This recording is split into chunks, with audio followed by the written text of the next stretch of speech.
Confiar só na ajuda que vem de fora é um comodismo. O principal responsável por transformar a sua vida é você. Sim. Não queira terceirizar teu problema, porque vai dar certo pontualmente, mas você já vai estar numa encrenca logo em seguida. Você fugiu daquela. Então, na nossa sociedade, é muito comum se acostumar com o ruim. Trabalhar com o que não gosta e ser feliz no final de semana. Fazer o que não gosta e esperar a aposentadoria para começar a viver. Então, essa linha que é tênue, que a gente tem que ter um cuidado. E aí entra essa história da consciência, da gente aprender a ouvir o coração. Nem sempre, a maioria das pessoas, vamos ser bem realistas, elas não têm a possibilidade de trabalhar com o que amam. Assim. 99% Mas do mundo. todo mundo pode amar aquilo que trabalha, porque depende do para onde você olha. Se você colocar algum propósito naquele trabalho, mesmo ele não sendo o trabalho dos seus sonhos, ele fica muito mais palatável.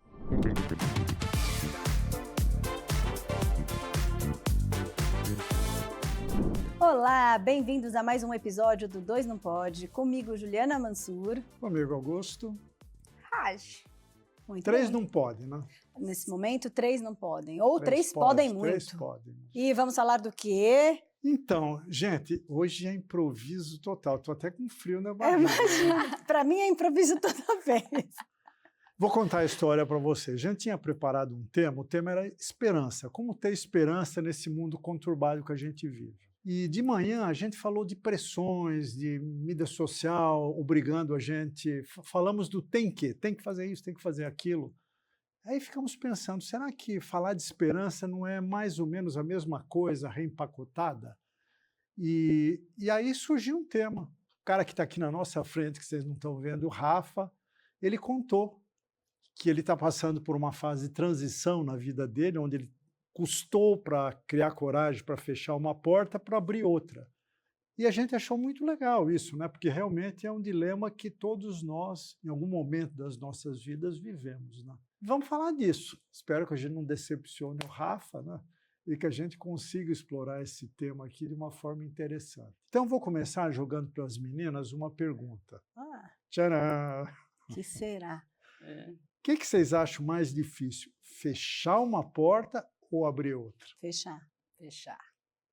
Desenrola, né? Desenvolve. Fechar, você tem que abrir mão de coisas que você construiu.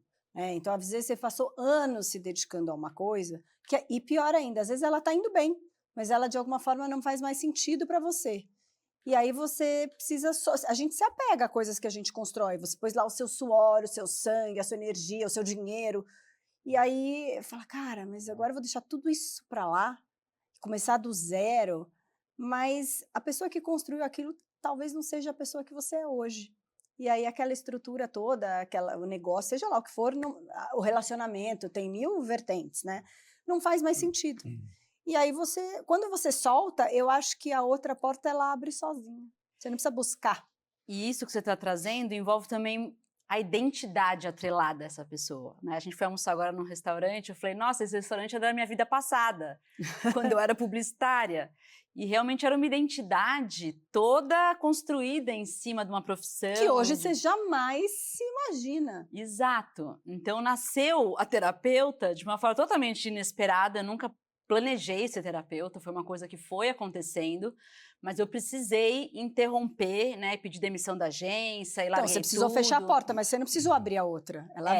Ela se abriu para você. Exato. Eu acho que a porta da abertura, ela meio que se abre para você. Mas a coragem de fechar, até porque eu estava na melhor agência de São Paulo, já tinha, assim, a carreira era só seguir. E eu me senti muito vazia naquela profissão. Agora eu te pergunto, o mais difícil de fazer isso foi porque você tinha um apego ou porque você ia ter que se justificar para meio mundo? E era uma profissão muito, né, tinha um status envolvido, e foi muito difícil eu chegar a esse momento de falar, isso não tá me nutrindo. E ouvir de muitas pessoas, você é louca, você tem uma estrutura, você tem uma segurança financeira. Sim. Né? E eu fui contra a minha família, então foi uma escolha difícil, mas o meu coração não conseguia mais, então foi uma questão até de sobrevivência, porque chega uma hora, quanto mais você estende aquela vida que já não ressoa mais com você, mais aquilo vai ficando insuportável, então você vai sendo encurralado mesmo, é uma coisa que vai ficando sem escolha, e aí na hora que você rompe, é uma morte, e essa morte é muito difícil de enfrentar, porque você não sabe o que vem depois. Mas não dá um tremendo alívio também? Na hora é difícil, só depois que eu enxerguei um caminho, inclusive eu fui fazer terapia para me entender, eu nunca imaginei que eu ia trabalhar com isso, mas nesse gap eu me sentia muito insegura e ficava pedindo para Deus, me mostra o caminho, porque eu realmente não sabia. E isso que eu acho que é mais difícil das pessoas abrirem mão do certo pelo incerto, né? É um salto de fé. Pulo no escuro. Eu acho que tem um lance até que está na natureza, né? Que se você não corta uma situação, você não provoca abundância. É só você olhar uma árvore. Se você não podar a árvore, ela vai dar fruto, mas vai dar menos fruto. Tem que podar para ela frutificar. A vida da gente é assim. Eu acho que a gente tem que ter coragem num certo momento para desapegar de alguma coisa para abrir uma porta da prosperidade. Você não consegue abrir N portas ao mesmo tempo, dentro de um mesmo segmento, todas ser prósperas. Você acaba não fazendo nada, né?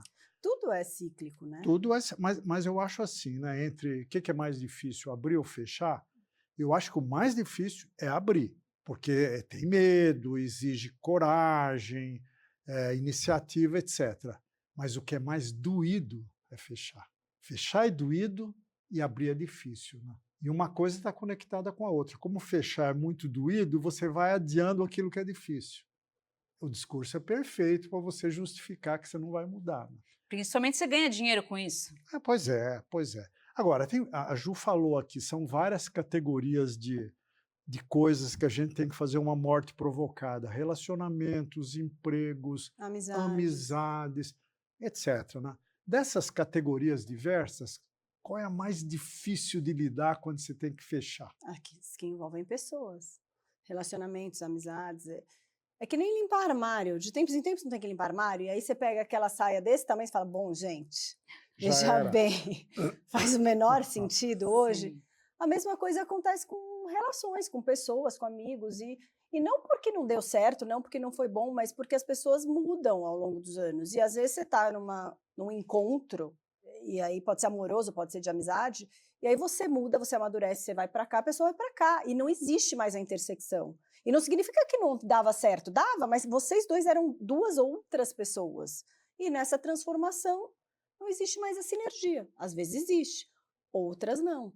Muitos amigos, muitas vezes, tem amigos que a gente tem de vida inteira, mas muitos são cíclicos, né? Você é muito amigo, de repente acontece um afastamento, porque por alguma razão aquela pessoa não faz sentido hoje, lá na frente pode ser que volte. Tem portas que apodrecem, né?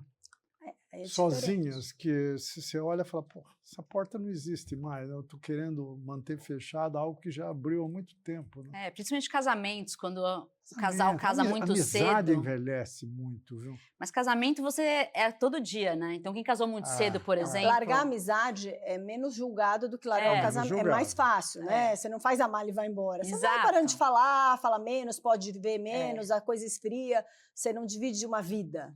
Né? Às vezes filhos, propriedades, né? Tanto que muitos casamentos você vê que são roommates ali, que estão na sociedade, mas você não tem mais uma intimidade, não troca mais profundidade, fica só resolvendo o problema e administrando a casa, e isso fica um vazio. É difícil você abrir mão de uma relação que já tem muitos anos, que já tem uma família envolvida, então é um desafio. Tem fórmula para isso, Raj?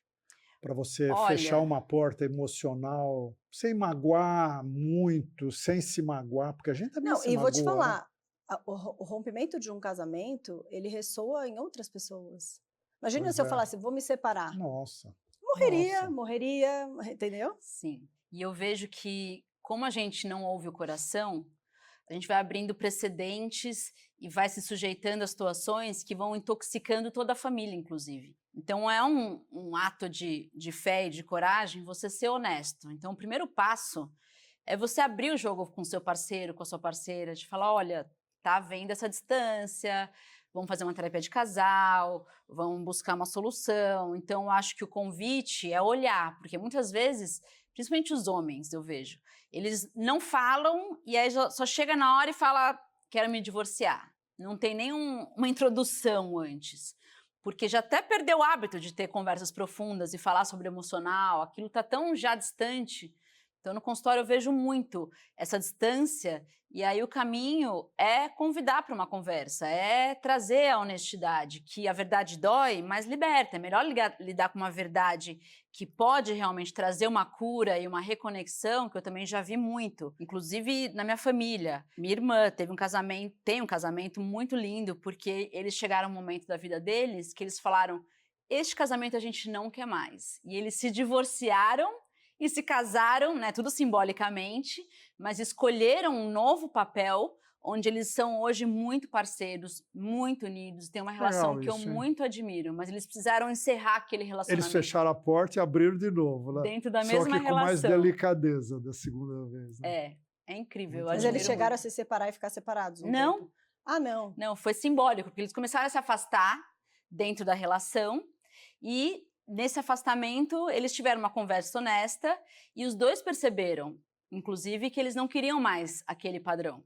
Eles entraram para a igreja, eles se abriram também para uma nova forma de ver a vida, trouxeram Deus para a relação, hoje os dois frequentam a igreja, minhas sobrinhas também, criaram um relacionamento totalmente pautado em Deus e fizeram um upgrade, assim, e conscientemente escolheram terminar aquele e começar um novo sem se separar. Que legal. Agora, de uns tempos para cá, a gente vê que existe também uma facilidade extrema para você se livrar de um relacionamento, né? Ah, isso aqui não interessa mais. Relacionamento, todo mundo que já teve um sabe, é uma coisa que você tem que ir conservando, ir regando, ir consertando.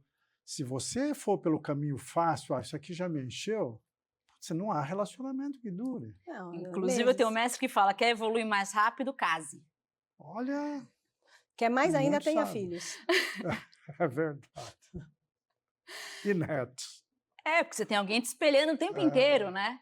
Então, é um desafio realmente, mas é muito rico quando os dois estão abertos ao diálogo, quando os dois estão abertos ao crescimento, quando os dois estão abertos a esse processo que é inerente ao relacionamento, a crise. As crises fazem parte para que a gente realmente salte para uma nova realidade. Eu acho que esse desafio da manutenção da relação, qualquer tipo de relação, tem que ser avaliado de uma forma racional, né? Porque chega num ponto que você fala, pô, eu estou fazendo um sacrifício danado, mas a conta de ganho não justifica. Ou o contrário, está valendo a pena fazer o sacrifício porque, de alguma maneira, tem muita gente ganhando com isso, né? Agora, o problema é que a gente toma a decisão no impulso emocional, né? Então, como é que a gente faz para não meter o pé numa porta e abrir antes da hora, Mas não fora de sei, quando você está momento? rompendo uma relação longa ou quando você está fechando uma empresa, não sei, não acho que é tão impulsivo assim. Eu acho que é uma Você acha que é decisão sempre de raciocínio? anos. Não, uma empresa sim, mas um relacionamento amoroso, A eu não nunca ser que passei por isso, aconteceu um mas fato, e aí no calor daquela emoção, Sim. você tome aquela decisão sem pensar que talvez você possa perdoar o fato e, enfim, e aquilo se consertar. Mas se só é uma coisa que vai se distanciando, eu não acho que é do dia para a noite. E hoje está muito fácil separar, né? Tem É. um ponto que ficou muito acessível, você Antes fala, era mal visto, né? Você era É. execrado. fácil nunca é, né, Ragi? Sim, mas é aceitável. Mas o pessoal está fazendo sem pensar, né? Exato, é mais aceitável, então isso também torna o processo de você atravessar as crises muito mais difícil da pessoa enfrentar. Ela acaba falando, tá muito difícil, deixa eu sair por aqui. Mais fácil se separar do que É. resolver. Exato, isso é muito triste, porque tem criança envolvida. E até o exemplo que você dá para os filhos, né? Tipo, é assim, ó, tá ruim, a gente sai. Então, é muito delicado realmente isso. Mas, de fato, eu acho que é um crescente que vai levando a uma situação que ou a gente para, enfrenta, olha e transmuta, ou fica muito simples, né? Muito descartável, falar, tá, tchau. Mas olha, eu lembro os relacionamentos duradouros da meu pai, meus avós, tal, via de regra chegavam no fim da vida juntos, mas separados. Cada um com uma vida própria, com interesses próprios. Não era uma coisa assim, de fato, construída a dois, entendeu? É um negócio que tem que ficar, casamento é para sempre. E chegava lá no fim de uma forma melancólica, né? Então, também não sei se isso vale a pena. Agora, saindo um pouco de relacionamento, indo para profissões, né? Acho que o Rafa, quando fez a provocação, ele estava falando disso, né? De investir numa carreira, numa empresa. Uma empresa é mais difícil ainda, né? Porque tem funcionários, você investiu, uma série de coisas. E num certo momento você tem que reconhecer que não deu certo. Aí tem a curva da idade. Fala, putz, mas será que eu tenho idade para me reposicionar? Não dar certo ainda é mais fácil do que falar, tá dando super certo, mas não conversa mais comigo. Nossa, isso é duro, hein? Vamos separar essas duas coisas, porque são duas análises bem diferentes. Porque não dá certo não tem muita alternativa. Você vai se afundar cada vez mais. Mas tem, viu, Ju? Tem. Por exemplo, o setor que eu trabalhava era um setor que estava minguando. A empresa, não vou mencionar aqui, mas a empresa que eu tinha pertencia a um setor que estava encolhendo, minguando, perdendo força. Chegou num ponto que eu me desestimulei, vendi minhas cotas, saí, meu sócio continua acreditando. Mas esse continuar acreditando é a história de quem mexeu no meu queijo, né? Mas aí isso é diferente do que a empresa que realmente está quebrada. Pois isso mas não está quebrada, mas o faturamento corda. começa a cair, Checa um pouco, a lucratividade diminui, você começa a não conseguir contratar gente de qualidade, e você vai levando, porque ainda tem um monte de família que sustenta com aquilo e tal. É difícil fechar uma empresa que dá lucro, é muito difícil. Sim. Porque aquilo vira um apego emocional depois de um certo. É a minha empresa, não, apego é do a Juliana também. da Undertop. Se eu fechar uma Undertop.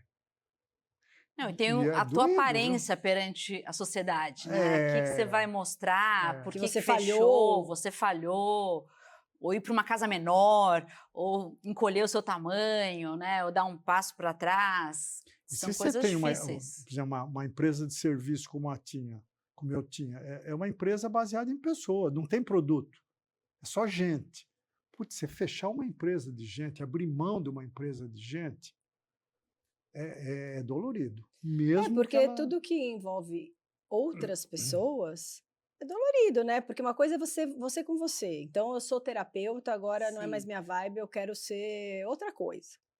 Mas quando você tem pessoas que vivem dali, famílias que se sustentam dali, pessoas... É mais difícil, claro. Não é só sobre você. Você tá tomando, você é o que tem poder de decisão, mas a sua decisão vai afetar uma turma. E uma coisa que ajuda nisso, eu já fui gerente de RH em um escritório corporativo e já tive a época de ter que demitir muitas pessoas. E aquilo para mim era o cenário do inferno. A demissão é dolorido. Até que eu comecei a me dar conta de que não tem acaso no universo, o plano divino para todos é perfeito. Então eu entendia que aquela demissão, por mais dolorida que seja, era o plano divino para aquela pessoa. Então na demissão eu trazia isso, que por mais dolorido é algo se abrindo na sua vida que agora você não enxerga, para que você possa ter um olhar positivo para aquilo. Então, é uma porta que se fecha, outra que se abre, na profissão daquela pessoa, né?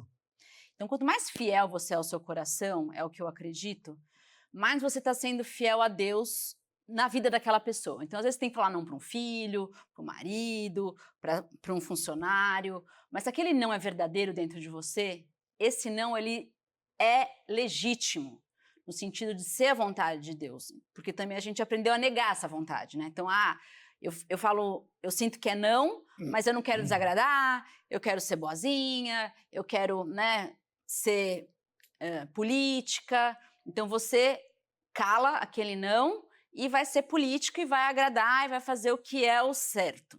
Aí você bagunça muito mais o coreto. Então honrar o não, honrar o sim, honrar o talvez, ser fiel àquela intuição, àquela voz, é uma forma de você se proteger dessas situações difíceis, de compreender que o teu coração não tem como te enganar. Que você sendo fiel a ele é um norte. E que ele vai te conduzir, vai conduzir a pessoa envolvida, que pode ficar triste, que pode chorar, que pode, né, sofrer, mas aquele sofrimento é benéfico ao longo termo. Mas eu acho que tem uma outra coisa. Se uma porta precisa se abrir na sua vida, você vai ter oportunidade de fechar a porta anterior sozinho. Se você não fechar, a vida fecha a porta na sua cara e aí você vai ter que ir para a porta que se abriu, entendeu? E talvez a vida vá na hora se errada, você né? tem que ir para um lugar, para uma fase da sua vida, e você não conseguir ir sozinho, a vida se encarrega. As coisas acontecem para que você tá aqui, você faz E tem o time, né? Porque quando você escolhe, supostamente você vai escolher o time mais adequado. Quando você não escolhe, às vezes vem num time completamente Exato. errado. Tarde demais, passou o melhor momento, passou a oportunidade, mesmo assim você vai ter que mudar. Quantas pessoas já perderam o emprego e aí foram para oportunidades muito maiores e melhores que não iriam se não tivessem perdido? Às vezes aquilo que é uma coisa ruim naquele momento, ali na frente é uma bênção. No fim sempre é, você vai ver que Sempre sempre é. A frase é sempre é para melhor. Sempre é pra melhor. Sempre, nunca é para pior. Você sabendo disso, não significa que não vai ser dolorido, mas é para melhor. E aí tem a diferença de você ter a fé em Deus, né? Quando você não tem, fica muito mais bruto o processo. Exatamente. Você confiar num plano divino para sua vida traz uma confiança, calma, né? uma calma que realmente faz diferença. Você consegue enxergar, assim, eu não estou entendendo, eu não estou enxergando, mas logo ali vai ter um sentido isso. Exato. E tudo é assim, né? Agora, quando a gente escolhe fechar a porta, é doído, mas é uma escolha própria. O duro é quando a gente tem que fechar a porta para uma outra pessoa ou alguém fecha a nossa porta. Vamos falar um pouco disso? Quer Quando você dizer, escolhe fechar sua porta, você está fechando para uma outra pessoa, para uma empresa, não pra uma situação. necessariamente. Pode ser uma coisa super pessoal, que um relacionamento unilateral. Bom, Você fechou, não? você fechou para outra É. pessoa, de certa maneira. Mas, enfim, quando você toma a decisão de fechar uma porta, é difícil. Agora, quando Quando a alguém porta é fecha uma fechada. porta para você, o mundo fecha, uma outra pessoa, qual situação é mais difícil de lidar? Eu acho que é mais difícil fechar a porta. Você Porque acha? tudo que você tem opção é mais difícil, porque você tem que ter a iniciativa, a escolha. Quando não tem escolha, é chato, é ruim, mas você só tomou, você não teve que decidir nada, entendeu? Você pode se sentir injustiçado no primeiro Mas olha momento. como que você falou é paradoxal. Eu concordo, mas é paradoxal. É mais difícil quando eu tenho opção. Não é gozar, devia ser mais fácil, né? E quanto mais opção você tem, mais difícil vai ficar. Volta para o seu episódio anterior. O problema é o excesso de opção. E a gente não sabia ter liberdade. Então a gente é trabalhado no obey, né? Obedeça, siga o que é esperado. Na hora que você tem liberdade de escolha, que você escolhe o que não é esperado, é difícil, porque é mais seguro você seguir a manada e fazer o que é esperado do que você falar, tá, eu não quero mais brincar, vou encerrar esse capítulo. Isso eu acho que também concordo com a Ju nesse sentido, né? Quando você tem a escolha de fazer algo que não é esperado, é difícil. Eu acho muito difícil lidar com portas que são fechadas para você, sem que você escolha.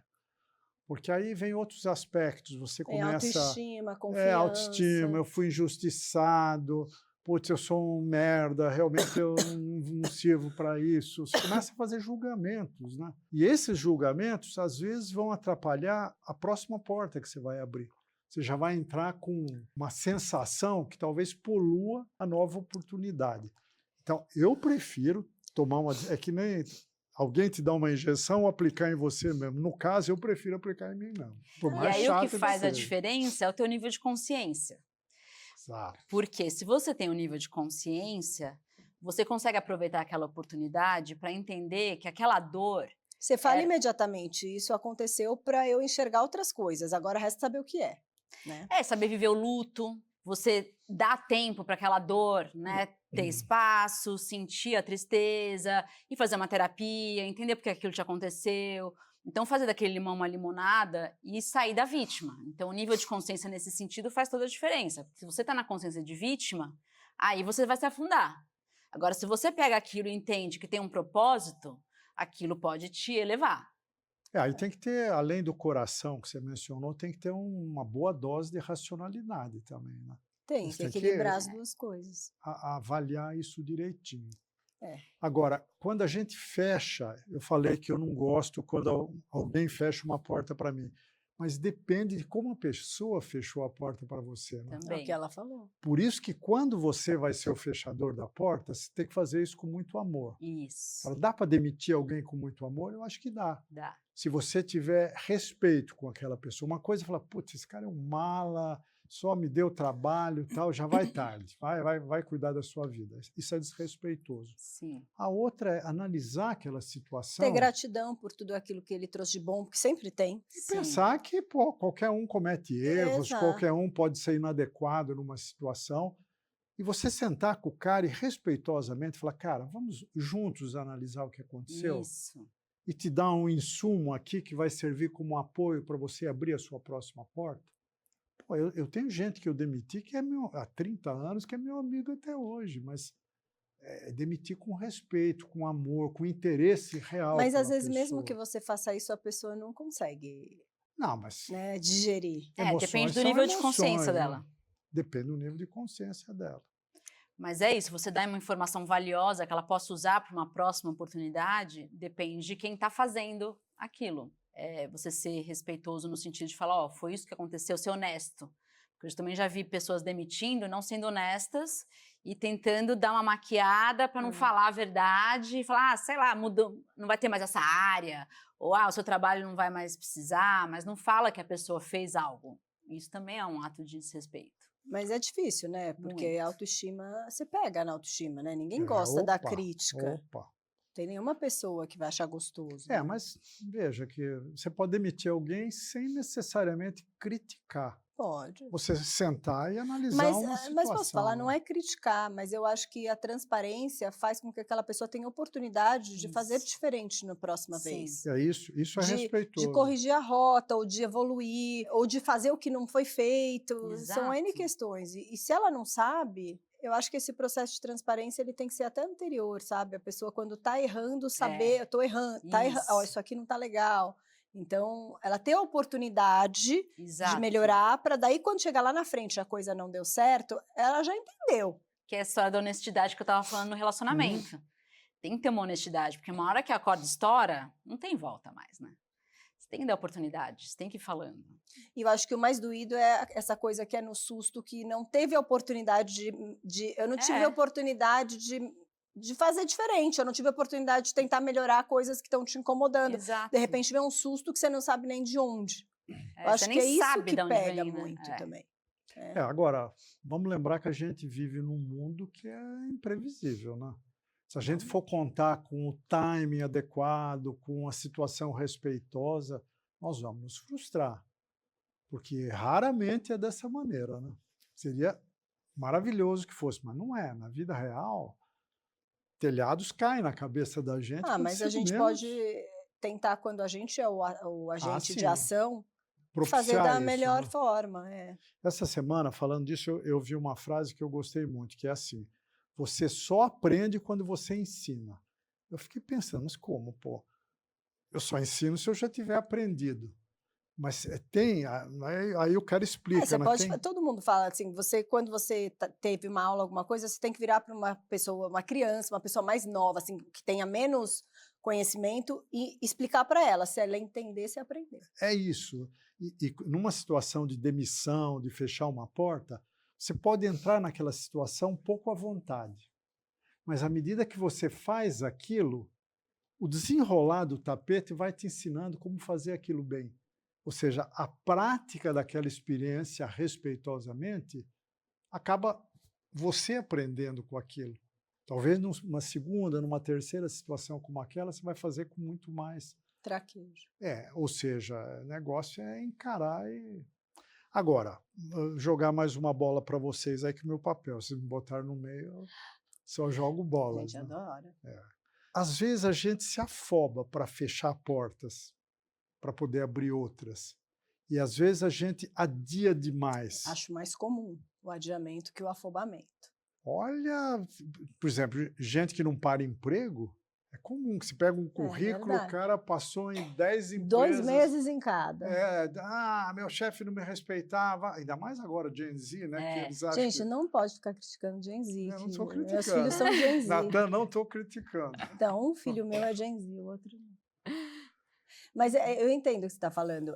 Tudo que a gente vive de novo, né? Quando você entra num trabalho, você entra numa escola, você entra num relacionamento, né? Aquilo leva um tempo. O primeiro momento ele é desconfortável, é o novo. E o novo, você não sabe onde você está pisando, você não sabe caminhar. Às vezes você escuta as coisas e nada daquilo faz o menor sentido. Você fala, gente, vou me ferrar, não sei nada disso.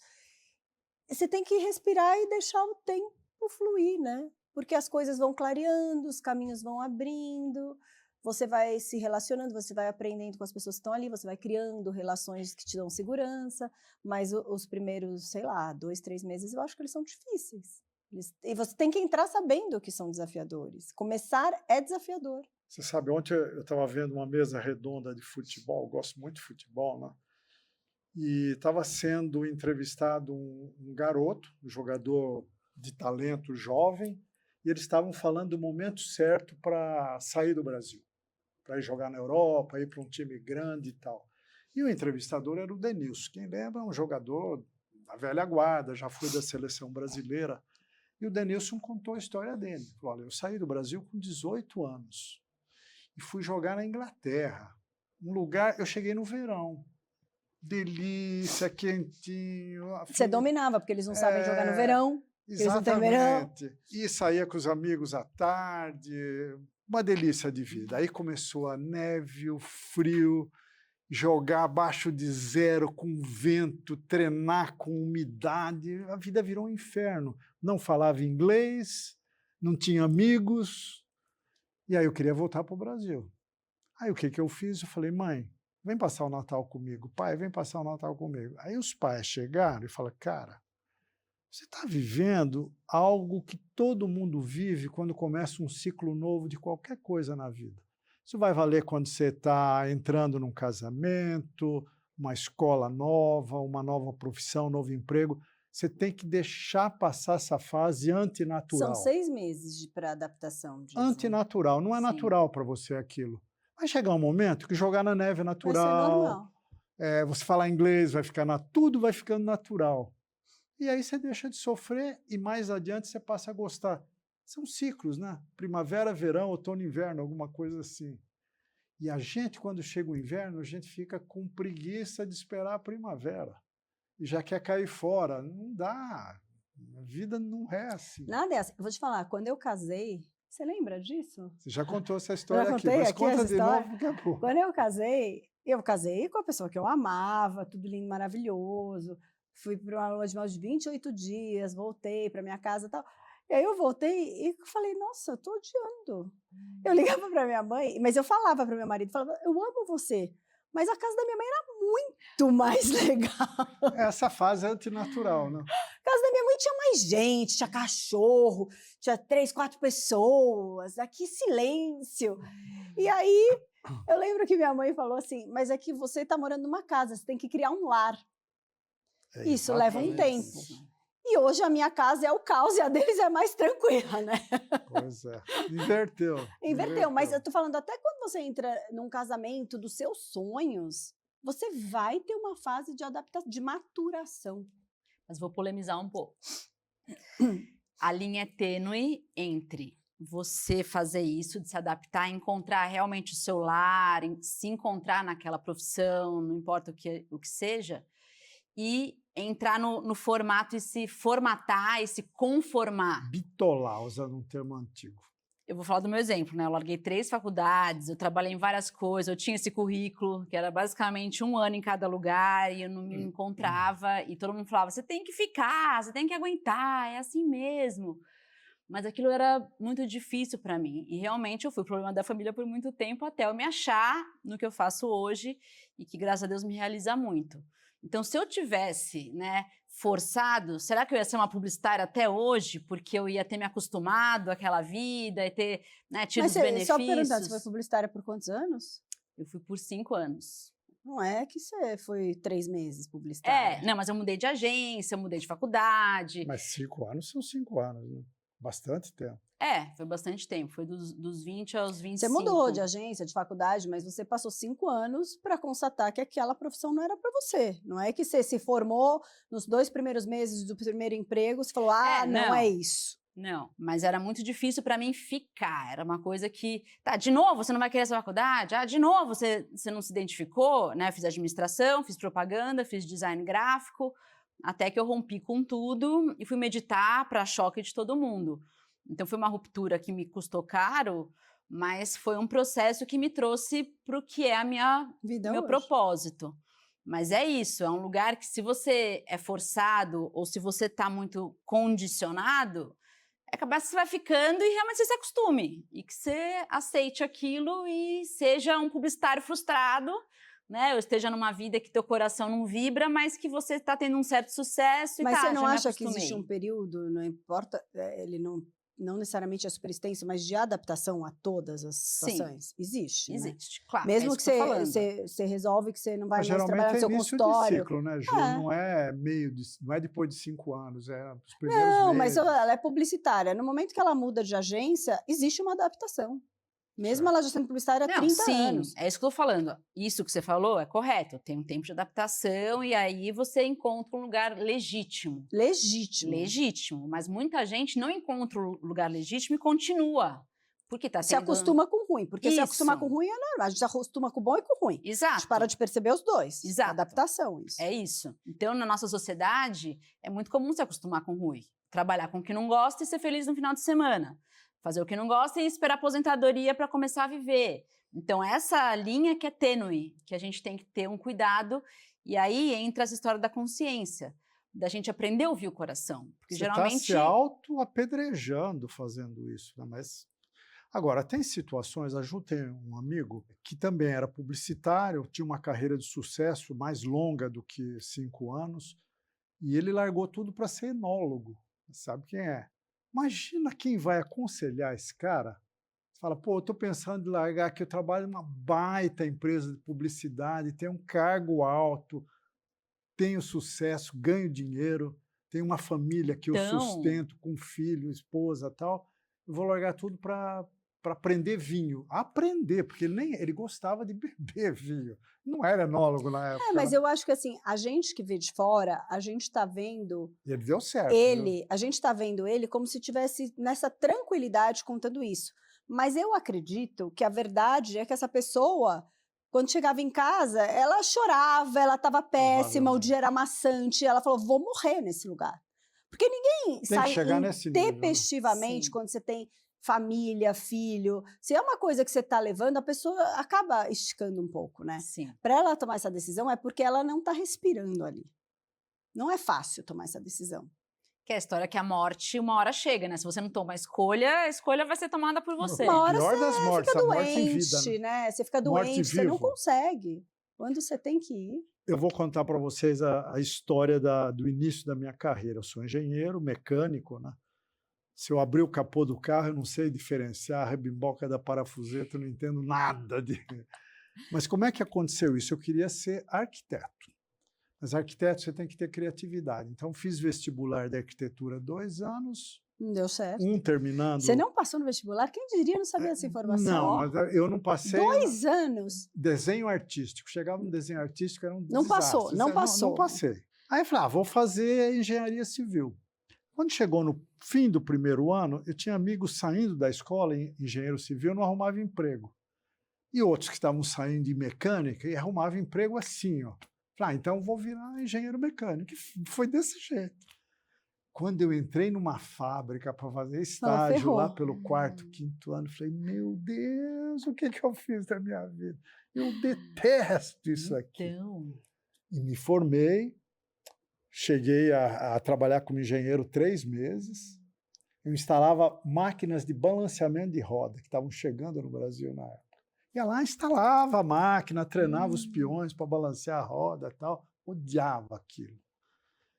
Aí um dia cruzei com um amigo na Avenida Paulista. Onde você está indo? Estou indo fazer teste na IBM. IBM, o que é isso? É computador. Falei, deve ser mais legal do que engenheiro. Fui lá e fiz teste. Nunca tinha visto um computador na minha vida e passei, aí desviei para esse caminho que acabou dando certo. Mas se não fosse isso, eu não sei como eu ia escapar dessa encalacrada. isso é plano divino. Isso é plano divino, porque como é que eu não sabia nada. Mas também eu acho que faz parte a gente ir adequando um caminho. Você não precisa, não em todas as situações você precisa jogar tudo fora. Sim. Você pode, né? Não quero mais ir reto, deixa eu virar à direita, mas eu levo comigo um pouquinho desse reto. O seu foi radical. Você mas sabe o que eu às acho vezes legal? Não, eu uso meus dons de publicitária até hoje. Você usa? Quando com eu monto minhas certeza. aulas, agora eu fiz uma mentoria, a parte visual, toda eu trago dessa época. Então eu acho que tudo é aproveitado, nada é tudo é perdido aproveitado. mesmo. É que tem uma diferença entre profissão e competências, né? Porque se você olhar todas as Você leva as profissões, competências. elas têm competências que se Que repetem. funcionam em todas. Por exemplo, relacionamento humano. Qualquer profissão, essa competência é válida. Capacidade de análise de uma situação, não se precipitar, parar, deixar a poeira sentar. Qualquer profissão. Então, criatividade. Essas competências, algumas são mais naturais, outras são mais aprendidas, você leva de uma profissão para outra. Eu gosto muito da história da conquista do espaço, né? Sempre acompanhei, li e tal, e eu me admirava, quando eu li a biografia de um astronauta, era ver que o cara estudou história, depois ele foi fazer engenharia naval e virou astronauta. Nos Estados Unidos, isso é comum, porque eles têm aquele esquema lá que o teu primeiro ciclo de curso superior é genérico. Sim. Você pode começar querendo ser médico, depois vir engenheiro. Você tem opções de mudar, de fazer Ys na sua vida. Aqui não, a gente acha que o cara forma economista, ele tem que morrer economista. Não é assim, porque é bem isso que você falou.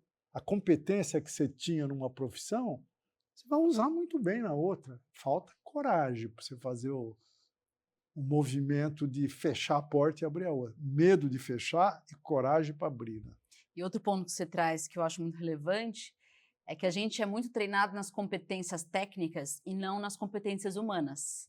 Eu trabalhei com um headhunter que ele falava, a gente contrata pelas competências técnicas e demite pelas competências humanas. Porque realmente é na convivência que a pessoa se torna uma pessoa, né, boa de trabalhar, e a gente não aprendeu a desenvolver isso nem na escola, nem na faculdade, que é o que Os tais dos soft skills. Soft skills, yes. Que estão Em alta. ultra valorizados, porque quanto mais você tem tecnologia, automação roubando funções da gente, O que conta é isso. o que conta é isso. É a sensibilidade, a consciência, a capacidade de você analisar uma situação e ver qual a melhor alternativa. Saber Isso- trabalhar em equipe, saber Isso. liderar. A gente vê a maioria das pessoas são chefes, não são líderes, né? Eu acho que essa coisa de inspirar uma equipe, de se tornar alguém que seja admirável, isso não se aprende. E é muito triste ver, porque você vê um meio corporativo, é muito árido de competências humanas. Tá? Um querendo passar a perna no outro, se dar bem. Eu atendo muitas pessoas É que uma trabalham. guerra, né?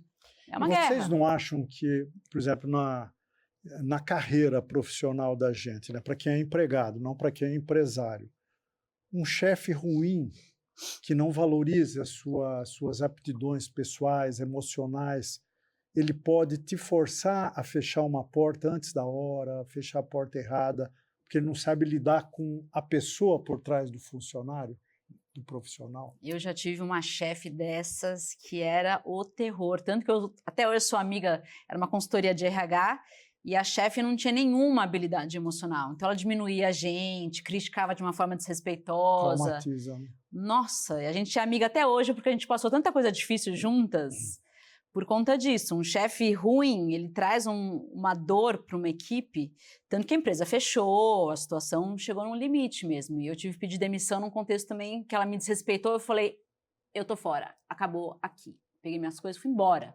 Eu nunca tinha feito isso. Então foi um nível de desrespeito realmente violento.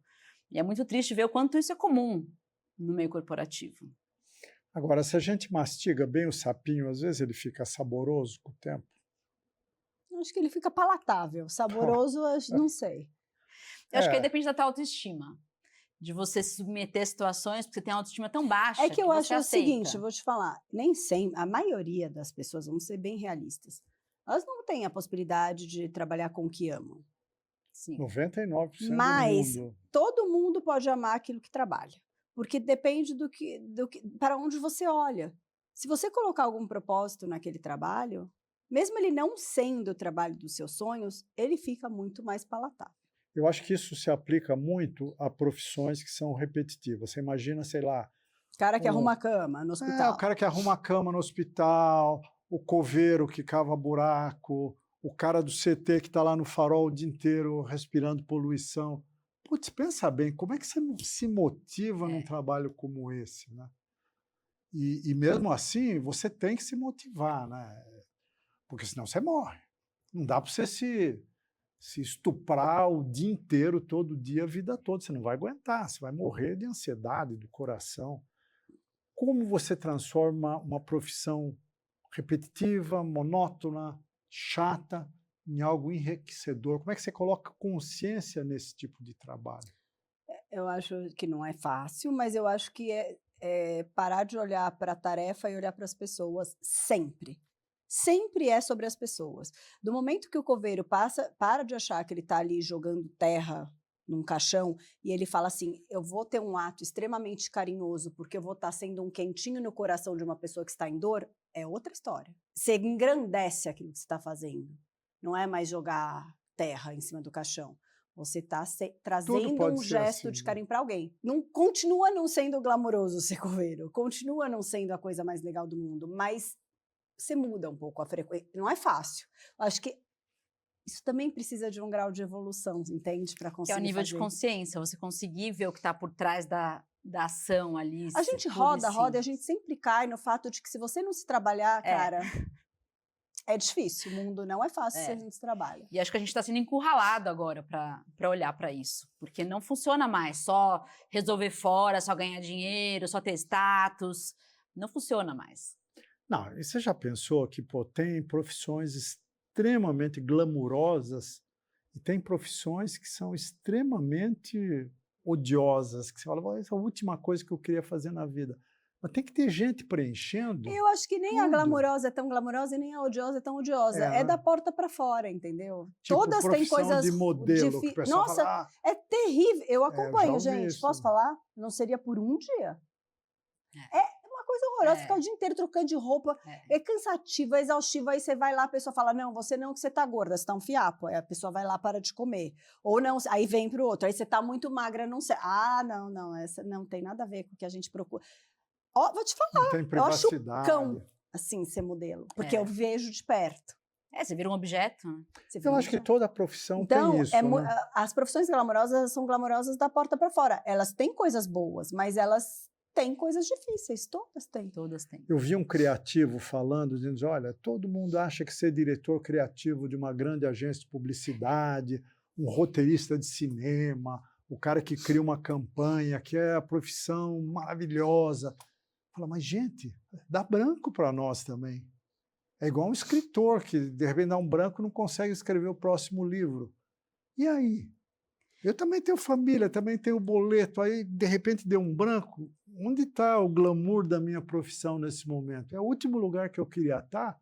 É com responsabilidade de criar alguma coisa quando deu branco. Não, e foi vendo esses meus chefes, né, os diretores de criação, que eu falei, gente, eu não quero aquela vida para mim. Sei lá que é para eu chegar, eu não quero, porque eles eram estressados, péssimos de saúde, não tinham vida pessoal, era uma época que a gente virava à noite. Eu acho que a agência, de uma forma geral, tem uma qualidade muito ruim, né? Não tem horário, começa às 11 da manhã e vira até 4 da manhã.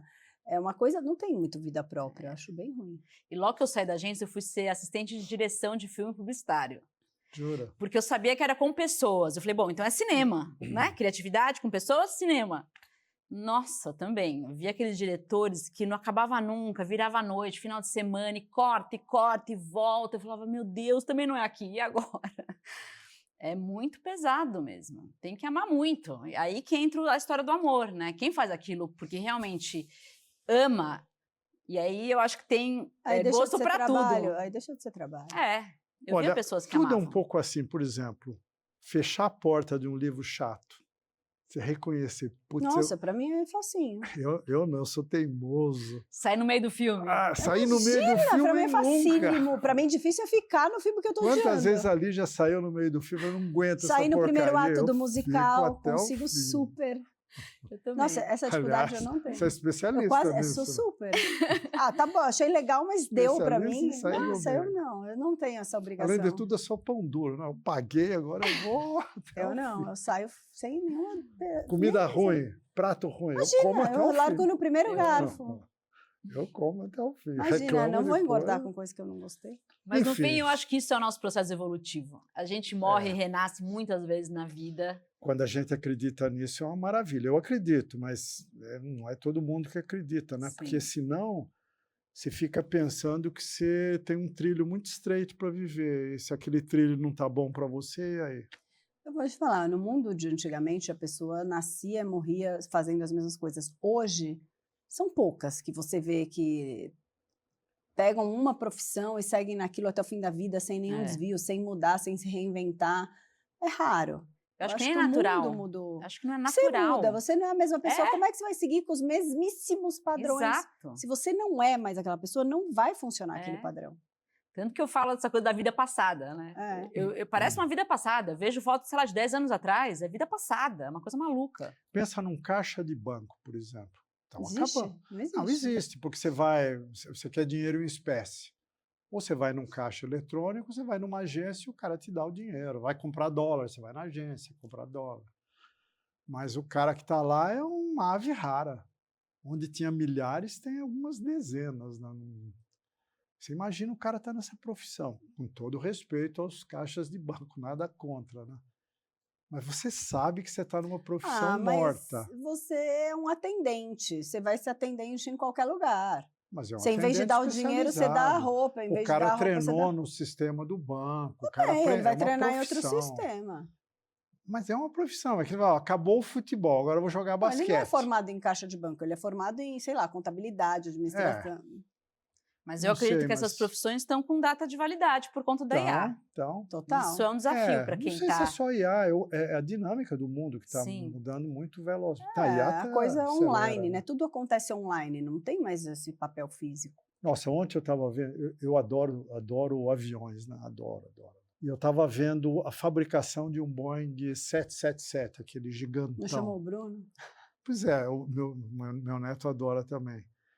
E eu tinha na minha cabeça que aquilo era um processo artesanal, que aquele monte de fio que o cara tem que unir. De quando você era engenheiro? Gente, não tem mais tudo ser computadorizado. humano. Sério? A pintura, lixar, botar os rebites, passar a fiação, tudo máquina, gente. Construir um avião, uma fábrica quase que deserta.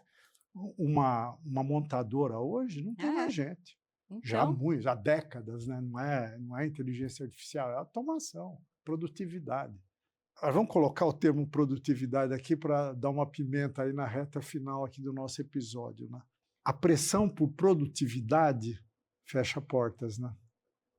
Porque chega num ponto que você começa a sufocar, que você não consegue dar conta daquilo. E hoje o mundo quer que você seja produtivo e perfeito o tempo todo. Né? Tem uma hora que vale falar, chega, para mim não dá mais... Claro que você tem que analisar o seu contexto. Isso está acontecendo em todas as profissões. Né? Mas eu acho que se for uma possibilidade, claro que vale a pena. Mas eu acho que é o fim da era da produtividade para a era da consciência. A tua presença, a frequência que você emana, era de aquário. Então, a nova moeda corrente vai ser frequência. E construir esse estado de vibração, que também é chamado de consciência crística, de estar num estado que você afeta o teu entorno, que você faz milagre, isso tudo é quase uma blasfêmia. Mas eu acredito que é nesse caminho que a gente está, de sair desse lugar da linha de produção e começar a ser. Vai para a linha energética. Linha energética. Sai do estar e passa a ser. Eu vou me dar super bem nessa fase. Eu também. Eu vou me sair ótima. Mas a gente tem que treinar para isso. É um treino. Porque não é uma coisa espontânea. Já estou treinando. Né? A meditação, por exemplo, quem medita sabe que aqueles minutos que você fica lá, você não está pensando, você não está raciocinando, você está simplesmente mergulhado em você mesmo. Isso é antinatural. A gente está acostumado a agir sempre. Mas a frequência que você emana, ela está em você. Então, ao contrário, exatamente por isso. Isso é o natural. A gente foi condicionado ao oposto. É um condicionamento. Quando você abandona o condicionamento, o que sobra é o seu ser. É você. É você. E essa meditação não precisa separar. Eu não consigo parar de silenciar. Eu canto, eu danço, eu respiro, eu entro no gelo, tudo isso me traz a presença. É difícil porque você está no formato errado, né? Que a gente acredita sempre em um formato. Que a meditação é parar e silenciar. E a maioria fala, não consigo meditar. Eu falei, eu também não. A minha meditação precisa ser ativa. Você não consegue parar pensamento, né? O pensamento é natural. Agora, você não pode se render obsessivamente ao pensamento. Começar a pensar no que você vai fazer daqui a pouco, no dia seguinte. É uma compulsão, é um processo compulsivo. A gente foi viciado nisso. Você está o tempo inteiro pensando. Por isso que é uma construção, uma conquista da liberdade de ser, da liberdade de curtir, da liberdade de estar presente. É uma liberdade que a gente não aprendeu a desenvolver. Por isso que é uma conquista. E não é o mundo natural. acelerado faz com que você fique com a cabeça cada vez mais em looping, né? Porque é muita informação ao mesmo tempo chegando para você, e você tendo que dar conta de tantas informações. Vocês acham que a grande porta que está se abrindo é uma porta que é paradoxal, né? A gente está vivendo a era Você da está com mania tecnologia. do paradoxal hoje. Mas, pois é, porque nós estamos falando de temas que são paradoxais, né? Sim. Porque nós estamos vivendo um momento onde a tecnologia está em ebulição, está em crescimento geométrico. E o que nós estamos falando aqui, que a próxima grande porta a ser aberta não é tecnológica, é espiritual. Que é uma tecnologia.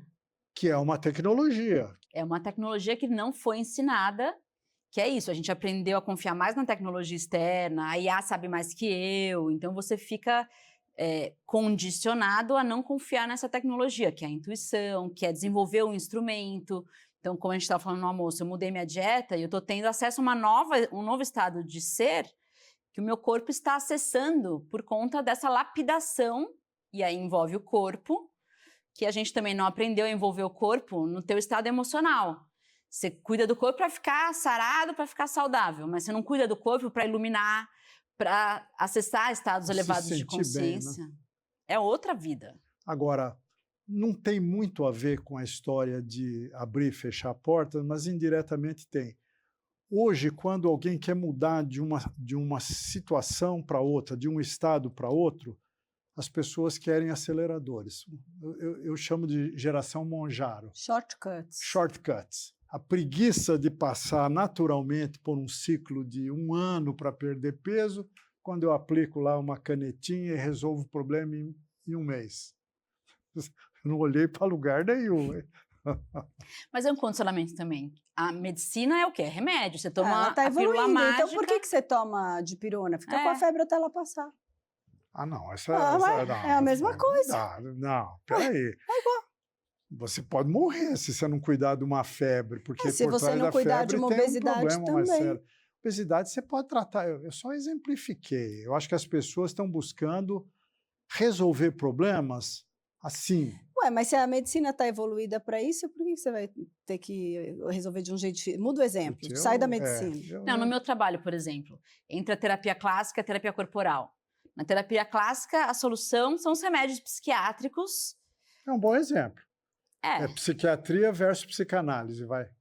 Não, versus terapia corporal, porque ninguém conhece. Quem vai no meu consultório tem que trabalhar, tem que respirar, entrar no gelo. O cliente é parte do processo, né? Tanto que não é para todo mundo. Tem gente que chega lá e fala, ah, não, muito trabalho, não quero. Mas o remédio não cura, a respiração cura. Então, o hard work, ele realmente tem um benefício muito maior. O remédio ataca o efeito, não a causa, né? A respiração ataca a causa. Então, basicamente, isso replica para tudo.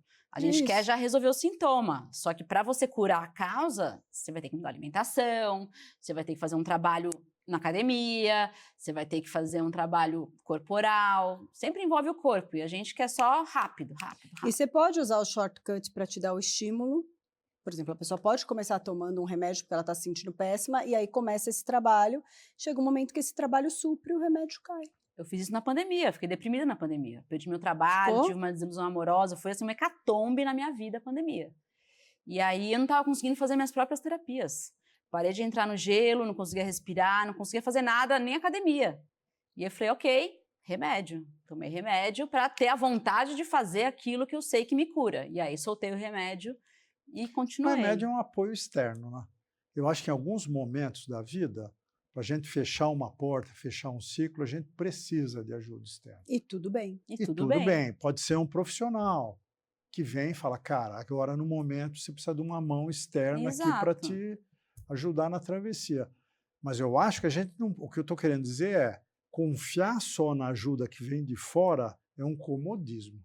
O principal responsável por transformar a sua vida é você. Sim. Não queira terceirizar teu problema, porque vai dar certo pontualmente, mas você já vai estar numa encrenca logo em seguida. Você fugiu daquela. E esse é um condicionamento também. A gente aprendeu a terceirizar e sempre a autoridade externa, seja o médico, a mídia, o especialista, sabe mais do que você. Então você perde o poder sobre si. E eu entendo que especialistas e médicos são importantes, mas a última voz tem que ser a sua. Você tem que pegar essa rédea na tua mão e falar, tá, eu quero fazer esse tratamento porque eu sinto que é isso que vai me fazer bem.